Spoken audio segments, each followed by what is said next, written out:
Hi there, Lindsay here, the Frugal Crafter. Today we are going to make a quick and easy card. A friend of mine asked me if I would make some congratulation cards for some Boy Scouts that are getting their Eagle Scout rank, and I said sure, so we're going to make those together, and here is the sample one that I've already made. I'm going to use these Patriotic Fragment stamps from Technique Junkies and the congratulations from this set of clear stamps from Inkadinkado, and this one's called Express Yourself, and I love that it's got really big sentiments that really take up a lot of real estate on the card. These are A2 cards, which means they are made with half of a sheet of cardstock. We are going to use an embossing folder of, I'm using stars, kind of like a military star, but you can use whatever you want. We've got 3 shades of VersaFine Clear pigment ink. Any pigment ink is fine. I've got a distress ink. I've got some gilding wax, some clear embossing powder, and some fleur-de-lis brads because that's the Boy Scout symbol. So the first thing we're going to do is grab our die cutter here, or embossing machine, and I am going to emboss some navy blue cardstock that I've got in my embossing folder here, and just crank it through. This is a 1/4 of a sheet of cardstock, and I didn't trim it yet because I want to tear it into shape. All right, you like my vintage machine here? Isn't that groovy? It's still going strong though, so why replace it if it's still going strong? And here you can see this really pretty design. I've used this so much for so many different projects. So now I'm going to add some silver to it. Well, first I'm going to tear it because it's easier to do this first so you don't get your fingers all grimy. I'm just going to tear the edges. Now, since I had this cut to a 1/4 sheet, that would be the exact size of my card, but I knew I was going to tear it down so that I would end up with the border of my card color. I'll be using a cream heavyweight card base that I made from, you get 2 from 1 sheet of cardstock, and I get this stuff at, I've got it at Joann's, and I've also picked it up at Michael's before. I like both of their heavyweight 110-pound cardstock bases. They're just a really nice heavy cardstock. All right, and this is called Metallic Gilding Paste, and I actually hadn't used it since last Christmas when I did Christmas cards, and the sponge was all hard, but I just put some dish soap on it and ran it under warm water and just kind of cleaned it, and now it's nice and soft again. So I was really pleased that I didn't ruin that sponge because it's really handy. And then I am just going to apply this. You can go as much or as little as you want. It just depends on the look that you want. I like a kind of a distressed look, and I like a little bit of extra shimmer, but since that navy shows through, I think it fits the card really well. And if you want, you can do extra on the edges, but that's completely up to you. Just do it to your taste. I think there's no wrong way to do this, and it just looks really pretty no matter how you do it. I'm really curious how quickly I can make this card. I'm going to set this aside to dry and set this out of the way. Now the next thing we're going to do is some stamping and embossing. So I've got just a pad of newsprint here. It's just a little easier to stamp on. And I'm going to use the brown VersaFine. This is the Pinecone VersaFine Clear.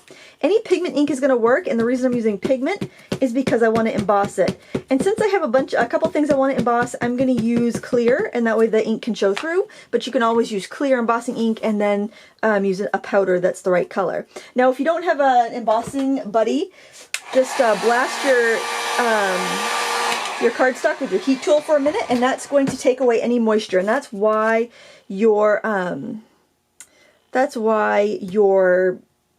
might have some problems with embossing. If your paper has any dampness to it, it'll cling to extra embossing powder, and then you'll have that kind of that over spray of the embossing powder.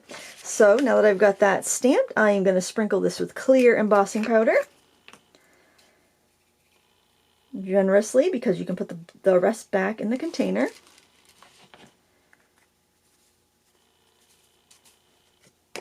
I'm going to reheat this. The nice thing about using clear over a colored ink is you can really tell where you've been. Sometimes you can't tell if you're doing a colored powder. And I'm just going to give this a good heat up here. Oh, that's hot. You know what I want to do? I'm going to take this clip and I'm going to use that to hold this while I'm going. And don't set your embossing gun down while it's running. I thought I turned it off, but I just turned it to slow. So you know, don't burn your hands off and don't burn your house down. So there's a little top tip for you from Frugal Crafter here. Okay, that looks pretty well embossed. Nice.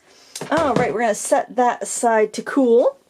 And then we are going to stamp another little embellishment, the little patriotic piece here, and I'm going to do a 2-color stamping. I am going to take the red and I'm going to ink up the stripes here, and a lot of times I'll just like put my ink pad sideways like that and get the stripes, and then I'm going to take the blue and get the stars. I always do my lighter color first just in case I accidentally overlap. I have less chance of contaminating the darker color. And then I'm going to stamp that on some kind of like clay colored cardstock here. It's just a really, really pale tan color. All right, I'm going to get that with some clear embossing powder.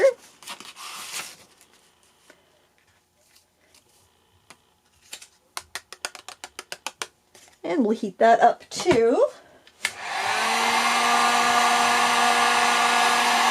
Oh, that's hot. Luckily the strip of paper is long enough that I can hold it back. All right, that looks good to me. That's like my heavy duty embossing gun. Isn't it nice and shiny? That's what the embossing powder does, in case you've never seen that before. And put your excess back in the jar and cap it off so you don't spill it. Don't ask me why I have that particular tip for you. Okay, now we can start putting our card together. We have, I've already trimmed out our embossed pieces because, you know, hey, magic of YouTube and all. And I am going to adhere this onto, actually before I do that, what I want to do is give this a little bit of texture and character. So this is an edge distressor, and what it is basically a little razor blade in there. So you could use the edge of your scissors blade. And I'm just going to distress the edge of the first thing that we stamped. That's just been trimmed about eighth to a quarter of an inch from the edges of the stamped sentiment, just with a paper trimmer. Or you could use scissors because it's, you know, pretty straight edges, easy to trim.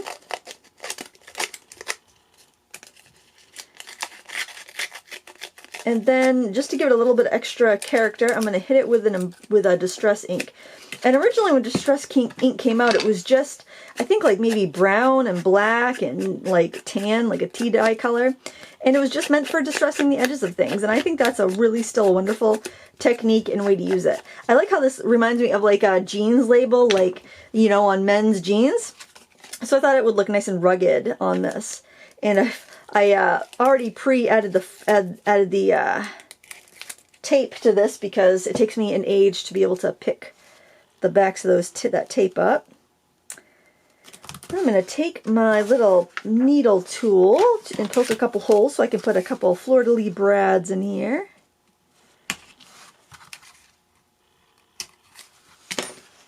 I can't remember where I bought these. I think I bought these at a rubber stamp show, but I don't remember who made them. And I knew that because my son was in Boy Scouts for quite a while. He never made it to Eagle Scout, but I've used them on scrapbook layouts and things like that. And when my friend asked me to make the cards, it didn't occur to me that I'd gotten rid of pretty much all of my Boy Scout stuff because my kid got out of it. So, I got rid of all my Girl Scout stuff too because I gave it to a friend whose daughters were still in Scouts because my kids weren't doing it anymore. All right. Let's grab a card base here and we will stick this down. Pay no attention to the crazy noises because there are kids outside playing and they are quite boisterous. And we're going to put this down on our card base like that. Don't worry if your inking was a little crazy and off.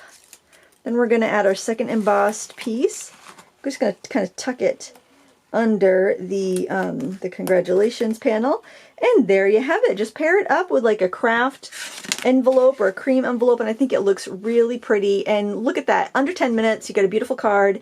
And if you do these in a batch, it takes even less time. I hope you enjoyed this and it gives you some ideas for a congratulations card. You could also do happy birthday or thank you with the other stamps here in this set. I'm pretty sure this stamp set is still available. I picked it up at Michael's not too long ago, so you probably can still find it pretty easily. And it's just really versatile. I say that, I think this is the first time I've actually used it, but this would be nice for any sort of military advancement or Girl Scout, Boy Scout type situation. I just think it looks really cute, and hopefully my friend likes it for her Court of Honor that she has coming up. Thanks so much for watching. Please give me a thumbs up if you liked it. Until next time, happy crafting!